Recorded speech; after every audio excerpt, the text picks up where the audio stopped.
केंद्र सरकार के 3 नए कृषि कानूनों के खिलाफ शुरू हुआ किसानों का आंदोलन। हरियाणा, पंजाब के बाद राजस्थान में भी तेजी से फैल रहा है। अब इस आंदोलन के नेता राकेश टिकैत किसानों के लिए हीरो बनते जा रहे हैं। खासकर राजस्थान के करौली जिले में 25 फरवरी को टोडाभीम उपखंड के करीरी गांव में आयोजित किसान सभा में अप्रत्याशित भीड़ उमड़ी। भीड़ पहाड़ों पर चढ़ गई, जिससे सभा स्थल मनोरम दृश्य में तब्दील हो गई। भीड़ के आने से सब किसान नेता राकेश टिकैत के तेवर भी सरकार के खिलाफ तीखे हो गए। यहाँ किसान नेता राकेश टिकैत ने कहा कि अगर केंद्र सरकार ने कृषि कानूनों को वापस नहीं लिया तो संसद घेरने की तैयारी होगी और वहां लाखों की संख्या में किसान ट्रैक्टरों के साथ पहुंचेंगे। इसके साथ ही उन्होंने किसानों से कहा कि कभी भी दिल्ली जाने का आह्वान हो सकता है, ऐसे में उन्हें तैयार रहना होगा। राकेश टिकैत ने किसान महापंचायत में क्या कहा, आप खुद सुनिए।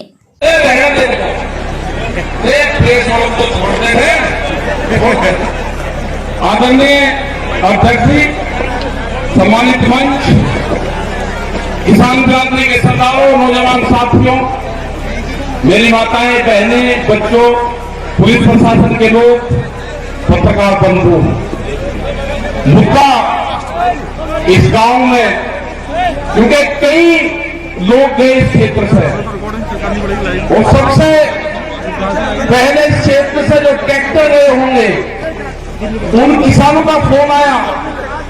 उन्होंने कहा कि कई ट्रैक्टर यहां से है और हम आना चाहते हैं, यहां से पुलिस रास्ते में नहीं आने देती।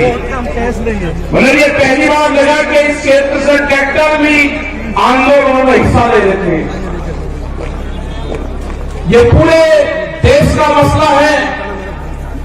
इसको पहले बांटा गया पंजाब, हरियाणा में, फिर इसको बांटा गया उत्तर प्रदेश, राजस्थान के कुछ सीमाओं में, फिर इसे कहा कि ये तो सरकार का आंदोलन है, फिर कहा कि एक बिरादरी का आंदोलन है। 8-10 टुकड़ों में इस आंदोलन को बांटने की कोशिश करेंगे। ये नहीं कहा कि आंदोलन किस मुद्दे पे है। सरकार से 12 बार बातचीत हुई, 12 दौर की वार्ता। हमने कहा कि जो 3 काले कानून है इनको वापसी ले लो। किसान से आपने नहीं पूछा। गोदाम, बड़े बड़े गोदाम पहले बन गए और कानून बाद में बने हैं देश में, इसलिए व्यापारियों के कहने से उनके हितों का साधने के लिए कानून बने हैं। हमने कहा कि एमएसपी में कानून नहीं है। आज भी राजस्थान के बहुत लोग, जब हम भरतपुर से आ रहे थे, ट्रैक्टर टोलियों में अपने परिवार के साथ नापी के क्षेत्र के लोग जा रहे थे, जाते हुए हमने उनको रोका।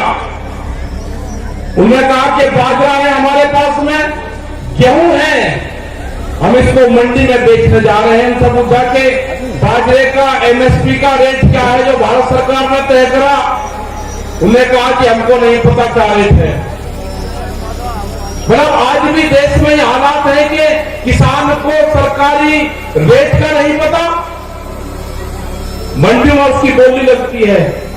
जो किसान अपने घर से अनाज लेकर चला गया, व्यापारी उसकी बोली लगाएगा, उसको उसकी कीमत का नहीं पता कि क्या मिलेगा।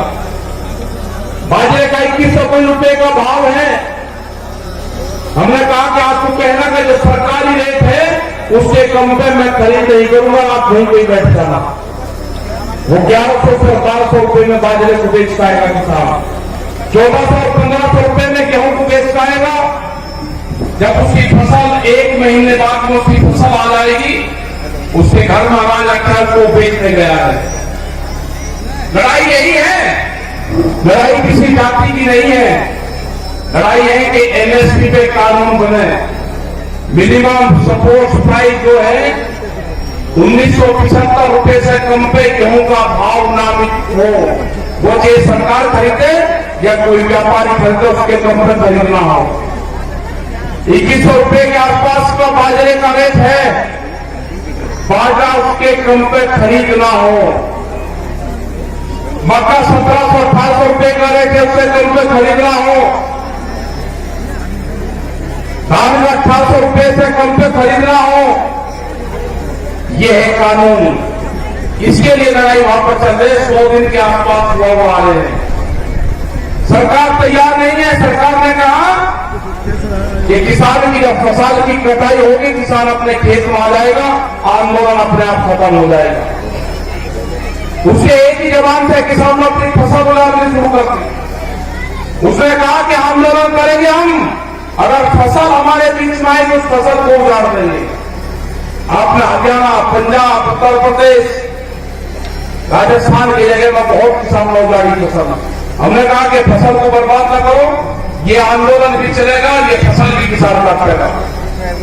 ये आंदोलन कितना लंबा चलेगा ये तो नहीं कह सकते, लेकिन जो 40 लोग हैं, जो कमेटी के लोग हैं 40, उनके पीछे पंचायतें हैं, उनके पीछे सरपंचों का हाथ है, उसके पीछे पूरे हिंदुस्तान के किसान ने आस्था जताई है कि दिल्ली में चलने वाला धरना मेरे फसलों के रेट तय करेगा। ये लड़ाई बड़े पूंजीपति से है, सरकार उनकी सपोर्ट में है। ये लड़ाई वही है जो जमींदारों के खिलाफ होती थी। ये लड़ाई वही है जो राजाओं के खिलाफ होती थी। वो लड़ाई भी अनाज की लड़ाई थी, ये लड़ाई भी अनाज के रेट की लड़ाई है। मैं नौजवान साथियों को अपने, जिसने इस पूरे देश के आंदोलन की कमान नौजवानों ने संभाली है, अब की बात ये बहुत कम देखने को मिलता है कि नौजवान किसी के क्षेत्र में आंदोलन की कमान अपने हाथ में संभाली हो, तो वो आंदोलन कभी फेल नहीं हो सकता। वो आंदोलन फेल नहीं होगा कभी भी, क्योंकि जिस तरह से शाहजहांपुर का पूरे दिल्ली के क्षेत्र में यहां का नौजवान निकला है, उसने जाति, धर्म, सब चीज को भुला के, सोच को भुला के, ये कौन किस क्षेत्र का है, मेरी वहां पे आपस में क्या लड़ाई, क्या टकराव है, सबको चीज को भुला के उसने दिल्ली के आंदोलन में शरीक हुआ। जिस तरह से यहां पर लोग इकट्ठा कर रहे हैं पैसा, सरकार कहती है कि धन कहां से आ रहा है। इस आंदोलन को गांव का किसान चलाता है। इस आंदोलन को हल चलाने वाला किसान चलाएगा। इस आंदोलन को क्रांति से काम करने वाली हमारी महिलाएं चलाएगी। इस आंदोलन को हाजी और पाजी चलाएगा। ये आंदोलन क्रांति का आंदोलन है। ये आंदोलन फेल नहीं होगा। एग्रीकल्चर जो कृषि में काम आने औजार वाले जो हैं, इस आंदोलन को वही लोग चलाएंगे जो अपने खेतों में हाथ से काम करते हैं। कोई नहीं गया घर वहां से। यहां पर बच्चे राजाराम जी मेल जी है, यहाँ पे युगवीर सिंह, जोगिंदर जी, अमनाराम जी, जो आपके शाहजहांपुर बॉर्डर को मुख से देखते हैं। आप 200-200 किलोमीटर से यहां से जाते हो आप, और दिल्ली को होश नहीं अभी। कई लाख आदमी दिल्ली के चारों तरफ को है, और दिल्ली फिर कान खोल कर सुन ले, ये ट्रैक्टर भी वही है, ये किसान भी वही है। आप ज्यादा तानाशाही दिखाओगे, ये किसान अब की बार में ज्यादा तादाद में दिल्ली में जाएगा, ज्यादा तादाद में किसान जाएगा। यहाँ की फसल कट जाएगी हमारी 1 महीने में। ये कह रहे कि किसान ट्रैक्टर से नहीं आएगा दिल्ली, ये किसान दिल्ली ट्रैक्टर से ही आएगा। जब इसको दिल्ली खोज करेंगे, ये किसान अपना ताम झाम लेकर आएगा। हर क्रांति होगी देश में। खेत में चलने वाला हर औजार वो साथ लेकर आएगा। जब जब भी बड़ी बड़ी लड़ाइयां हुई, उसमें साथ लेकर चला है। वो जानते हैं कौन सा क्षेत्र है। ये बेहद क्रांतिकारियों का क्षेत्र राजस्थान। बड़ी बड़ी लड़ाइयां यहां पर लड़ी गई। ये किसान पीछे नहीं हटेगा। जो मेरा नौजवान साथी है वो पीछे नहीं हटेगा। अपने खेत की मिट्टी को जब दिवाली, होली अब आएगी, दुल्हनी आएगी, रंग नहीं लगाना अपनी बार। अपने गांव की खेत की मिट्टी अपने शरीर पे लगा देना, उससे अपने शरीर को टच करवा लेना अपने खेत की मिट्टी से। जब आप दिल्ली लड़ने जाओगे उसकी बार, अपने खेत की मिट्टी अपने साथ लेके जाना। हो सकता है कि वहां से आपका गांव आपके याद आए। जब मिट्टी आपके साथ में रहेगी तो गांव याद नहीं आएगा आपके। अपने खेत की मिट्टी अपने पूजा स्थान में रखो। अगर ये आंदोलन में किसान फैल हुआ तो 20 साल में आपकी जमीनें नहीं बचेगी, इतना कर्जा किसानों को आ जाएगा। सब लुटेरे आगे हैं, इन लुटेरों का मुकाबला होगा जेरी और सांगों से, जो खेत में भूख हटाने के काम आते हैं। ये लुटेरे हैं, देश को लूटने आए हैं, इनका मुकाबला होगा, इनसे लड़ना पड़ेगा। पूरा दिल्ली को चारों तरफ से किसानों ने घेर रखा है। लड़ाई कितनी लंबी चलेगी ये तो नहीं कह सकते, लेकिन लड़ाई चलेगी, किसान जीतेगा। किसान हार कर दिल्ली से नहीं आएगा वापसी। सरकार कान खोल कर सुनना, दिल्ली की सरकार न किसान कायम आएगा न किसान वापसी आएगा। जब तक एनएसपी में कानून नहीं बनेगा 3 दिन वापसी नहीं होंगे। और भी बहुत से भी लेकर आ रहे हैं, जब तक किसान वापसी नहीं होगा। जो मेरे बुजुर्ग हैं उनका जिस तरह से साथ मिल रहा है आंदोलन में, उन्हें जिस तरह से नौजवान साथियों कहा कि आप चलो आंदोलनों में। हमारा अध्यक्ष यहां पर बैठते हैं, 90 साल से ज्यादा उम्र इनकी है। कह रहे कि आंदोलन लड़ाई करो, आंदोलन करो, दिल्ली चलो। तो यही सारे नौजवानों का, सारे युवाओं का, सारी महिलाओं का यही कहना है कि दिल्ली से वापसी नहीं आना।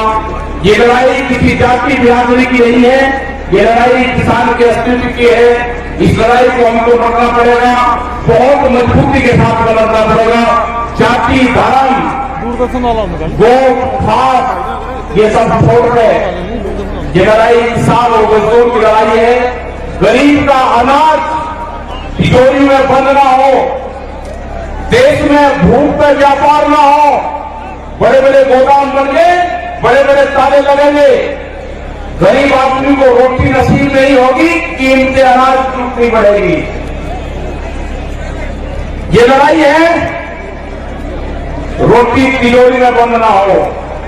ये लड़ाई है व्यापारी के सुन्नत में अनाज न जाए। ये लड़ाई है किसान को फसलों के दाम मिले।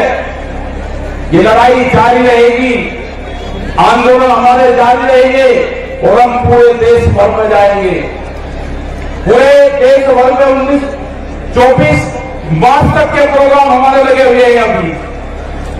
उसके बाद आगे के प्रोग्राम लगेंगे। कह रहे थे वेस्ट बंगाल में चैलेंज जाएंगे, आसाम में जाएंगे, वेस्ट बंगाल में जाएंगे, कर्नाटक और तमिलनाडु और महाराष्ट्र में भी जाएंगे। पूरे देश में किसान जाएगा। 40 लोगों की जत्थेबंदी है, वो जाएगी। और जब तक भारत सरकार कानूनों को वापसी नहीं लेगी, जब तक एमएसपी पे मिनिमम सपोर्ट प्राइस में कानून नहीं बनेगा, ये किसान दिल्ली को नहीं छोड़ेंगे। आपने इतनी बड़ी संख्या में यहाँ पे आए, आपका बहुत बहुत धन्यवाद।